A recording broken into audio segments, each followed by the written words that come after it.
we discovered some problems driving through Florida, bordering on insane, where landlords can get state money for charging higher rent than the market rate. When you state it that directly, yes, it's that embarrassing, yeah. And as state lawmakers cut off health care for kids with serious conditions, they offered a low-cost replacement that no one can get. The good news is that you have it. The bad news is that you don't have it. Right. We launched this program 10 years ago, and we'll mark the occasion, as always, It makes absolutely no sense. by investigating government and the people who get left behind. And it doesn't make sense for teachers to continue to teach when they can't afford to live here. I'm Craig Patrick with our weekly roundup of money, power, and politics.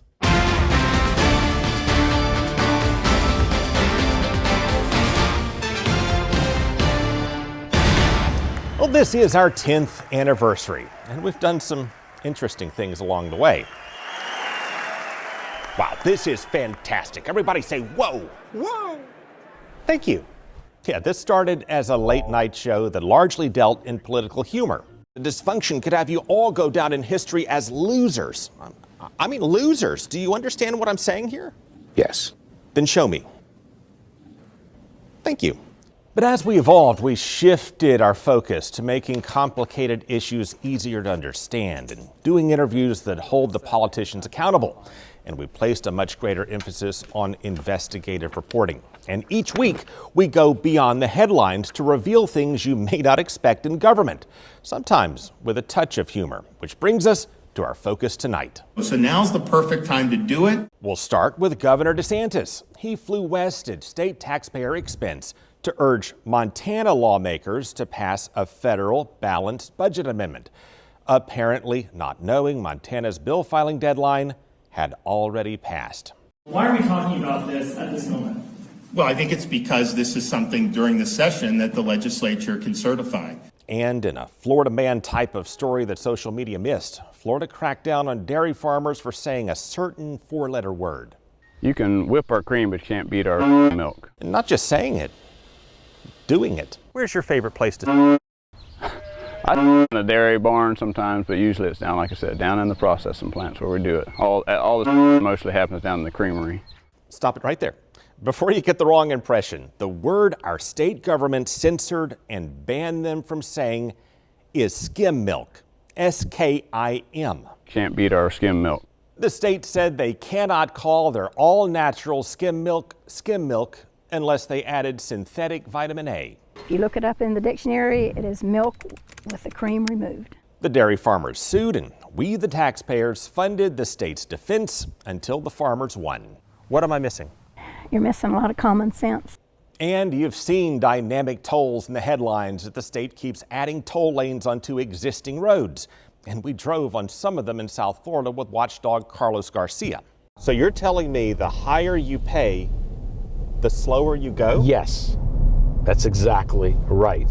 Yeah, as drivers willingly pay higher tolls to try to avoid a jam, they can sometimes create a worse jam than the one they paid a premium to avoid. Well, they're moving. They're moving and we're not. And they didn't pay $10.50. Now, we're paying a lot more than that on some other projects you may not believe. Coming up, the state's affordable housing plan offers millions to developers who could charge more than the going rate. While people making six figures can get down payment assistance that many working class families cannot, and state lawmakers address the climate crisis and teacher shortage by erasing their existence in state law. Jennifer Peters drives to her dream job every day of the school year. There's a lot of fulfillment in seeing the growth of a child. She has 12 years of teaching experience, a master's degree, and is working on her doctorate. I felt like it was my calling. But her salary did not keep up with Florida's rising cost of living. It's just very disheartening that I can't seem to make a survivable income in Florida. Well, state lawmakers tried to help by giving developers tax breaks and subsidies to build more affordable homes. But the formula they used defines affordable as more expensive than the current market rate. So developers get subsidized to then turn around and charge more than the going rate? Yeah, when you state it that directly, yes, it's that embarrassing, yeah. They also created new down payment assistance, but set rules that exclude many on working class salaries while allowing some who make more than $156,000 a year to get the subsidies that taxpayers like Jennifer could wind up paying for. So a working class, a single mother in Riverview is going to Walmart to buy something for her kids, and she is paying a sales tax to potentially subsidize someone who might be making 3-4 times the amount of money. If you want to know how that happened, we produced a 30-minute explainer. Go to the Fox Local app and scroll down to Florida's affordable home crisis to see the subsidy formulas for yourself. We also break down the fine print in state law that creates these situations and show how state lawmakers could change them. In the meantime, Jennifer is thinking about leaving Florida. In Florida, the cost of living just keeps rising, and the teacher salaries are the worst in the nation. 2025 data from the NEA ranks Florida 50th in the nation in average teacher pay. That's out of 50 states and Washington, D.C., meaning Florida is the second lowest state, barely ahead of Mississippi, but with a higher cost of living. And when USA Facts adjusted for cost of living, it ranked Florida teacher pay last by a wide margin. And it doesn't make sense for teachers to continue to teach when they can't afford to live here. We had more than 3,100 teacher vacancies heading into the last school year, and fewer people completed education programs to work as teachers as schools competed for substitute teachers. There just aren't enough of us to fill those positions. As Florida students continue to slide in national assessments. We tanked in reading and math scores in 8th grade and reading scores in 4th grade, and that's driven by this massive teacher and staff shortage. And the Florida legislature responded to this by no longer recognizing that a shortage exists. In 2025, they voted unanimously to delete this line from state law, which reads the legislature recognizes Florida continues to face teacher shortages and that fewer young people consider teaching as a career. Again, that line got erased. And then they repeatedly purged the term teacher shortage from state law following a broader pattern. For example, in 2024, Florida removed the term climate change from existing laws as 3 hurricanes struck Florida. For context, not saying climate change had been an unwritten rule under prior administration. Future versions of our mitigation plan will be required to have language discussing that issue. What issue is that? The issue that you mentioned earlier regarding Meanwhile, as kids with severe developmental disabilities got stuck on the state's wait list for care, state lawmakers deleted the term wait list and replaced it with the word pre-enrollment. 22,000 at any given time on the pre-enrollment list. While state managers did not spend hundreds of millions of dollars intended to reduce the backlog. I'm scared, and I don't understand why they're doing it. I'll stream our 30-minute explainer called Waiting for Help for the details on that. It's part of a systemic failure in state health care. While children with severe developmental disabilities wait years for home-based services, the state cut off Medicaid health benefits for others by mistake. She is not born. She is 13 months old, alive, but she is not born. She is still apparently a fetus in my womb. Coming up, we'll dig into the blunders and the challenges that affect kids with serious health conditions. Aurora and Luna Day have a problem state lawmakers thought they had fixed. Here, let's throw it in there. All right. Both girls have serious medical conditions. And the legislature created a program to move them from state-run Medicaid, which covers children in low-income households, to an affordable alternative. But when the state cut off their Medicaid, they discovered the affordable alternative did not kick in as lawmakers planned. And we'll go to close this one up. And that's how their father, Donald, maxed out his credit cards. Instead of moving forward, we've just been going back, back, back. And it's why Donald, Aurora, and Luna are packing up and losing their home. This is going to be very hard for me because, I love this house so much. Donald's a single dad of 2 girls with cystic fibrosis, a rare digestive and lung disorder that requires a lot of attention. My treatments take 45 minutes for their Their lung therapy, that's twice a day. So every time they eat, they have to take medicine for that. And when they get sick, they can wind up in the hospital for days, or for Luna, nearly 2 weeks. But I was crying because I missed her so much because she's always been in my life. Aurora, Luna, and more than 460,000 Florida kids lost Medicaid because rules changed after the pandemic, and the state determined their families earned too much income to keep their coverage. Now, for context, Donald is bringing home around $3,400 a month, which the state considers a bit too much. Now, let's do some basic math. Zillow shows the median rent for 2 bedrooms in Tampa is nearly $2,000, which is close to what Donald was paying, plus electric. Ballpark would be $180 on average. And then water is always like $90. Plus transportation. My gas only runs me like $50 a week. That's another $216 a month, plus car insurance, which costs more when you're in debt. My car insurance is $300 a month. That leaves around $614 a month for food and everything else for this family of 3, or less than $7 a day for each of them, before the girls lost Medicaid. Remember this number, $614 left over. We're going to come back to that in a moment. First, the legislature knew the Medicaid cuts were coming, and they passed a bill in 2023 to expand the state's subsidized kid care insurance, also known as Healthy Kids, starting January of 2024. Aurora, Luna, and others losing Medicaid were supposed to be able to switch over to that for premiums of $15 to $20 a month.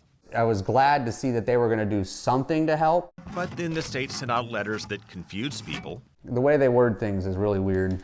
For example, they state Medicaid is ending, and the reason that it's ending is that it's ending, while also stating you or a member of household remain eligible for Medicaid under a different Medicaid coverage group, while also noting household income is too high to qualify for this program, and you're receiving the same type of assistance from another program.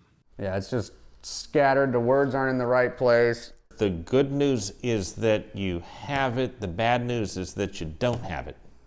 Right. Right. Until you do get it, except you don't have it. Correct. Yeah. And you'll have it, but you'll be told you don't. That led some to take no action, assuming they had some form of coverage when they didn't, and it led others like Donald to apply for the kid care expansion, which he discovered did not expand due to problems in the state's paperwork. I don't understand what's been the holdup with moving forward with this over some paperwork. Well, you read their letters, right? Yeah. How can that surprise you? This is true. Well, the federal government would pay for most of the expansion, so the state had to submit forms to the feds.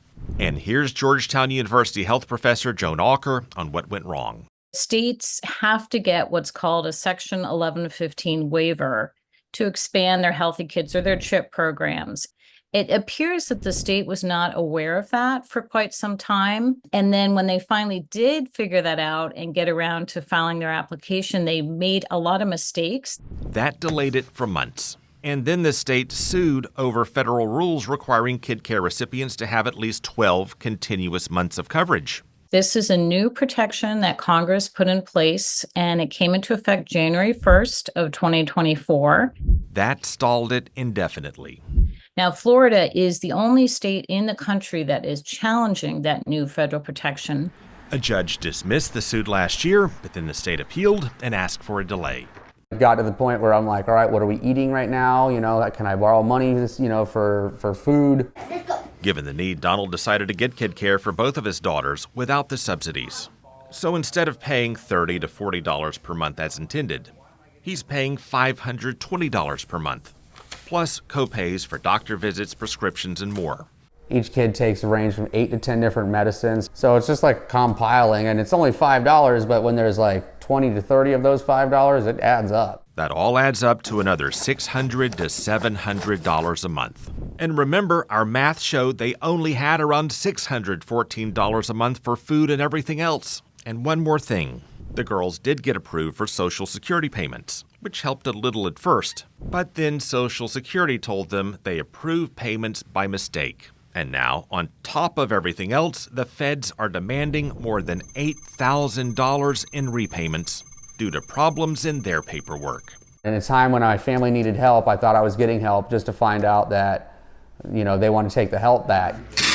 And it's why they're moving out of their home to live with Aurora and Luna's grandmother. There are a lot of days where I'm ready to give up, you know, a lot of days like that, but I can't, not with my kids. There's no giving up.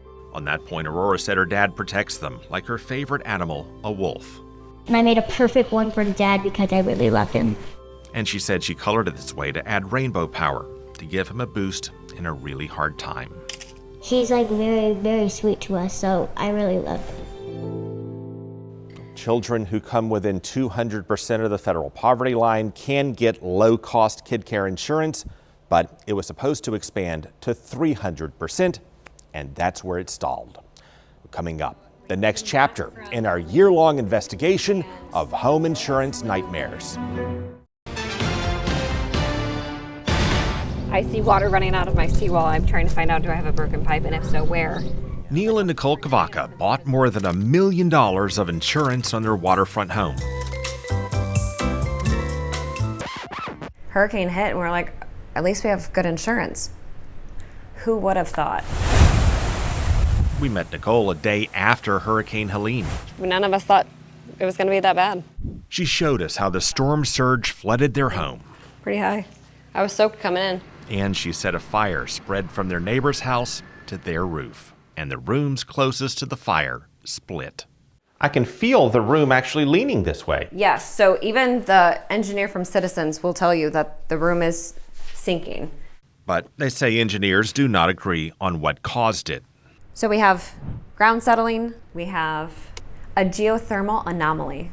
Heat with water rising and pressure. Which led to a runaround between state-run Citizens Insurance, which is not responsible for flood damage, Wrote next to the burn marks on our roof, and then took pictures of flood damage. And was like, nope, it's all flood. and their federal flood insurance, which is not responsible for wind or fire damage. Then Flood looks at all the damage and says, some of that's wind and fire. That's homeowners. Citizens Insurance paid nothing. Flood insurance paid $104,000 to cover things like new drywall, while the Gov't say contractors told them the whole house needs to be torn down. There's no way that this is going to be approved from the county to fix. There's just more damage than it's worth. They challenged Citizens in arbitration and got some movement just before the hearing. So we were offered $41,000 and some change, and then within 24 hours they came up to $250,000 to settle. But they did not accept because they said they would need much more to rebuild and thought the hearing went well. The insurance agreed there's fire damage. Their engineer said yes, 25% of the roof is burnt. Weeks later, the Gov't lost. It's mind-blowing. Combine that with damage from Hurricane Milton 13 days after Hurricane Helene, and cross signals over which storm did what, and you get 3 claims, 2 storms, 2 insurers, and 1 payment of $104,000 the Gov't cannot get because their mortgage company is holding it until something gives. Why don't you just sell and move on? Our neighbors are selling for less than what we owe on our mortgage, and we can't afford to build. Before the hurricanes, Real Estate Analytics valued their home at more than $1.3 million. The Quantarium model since dropped it down to less than $400,000, while other models no longer say.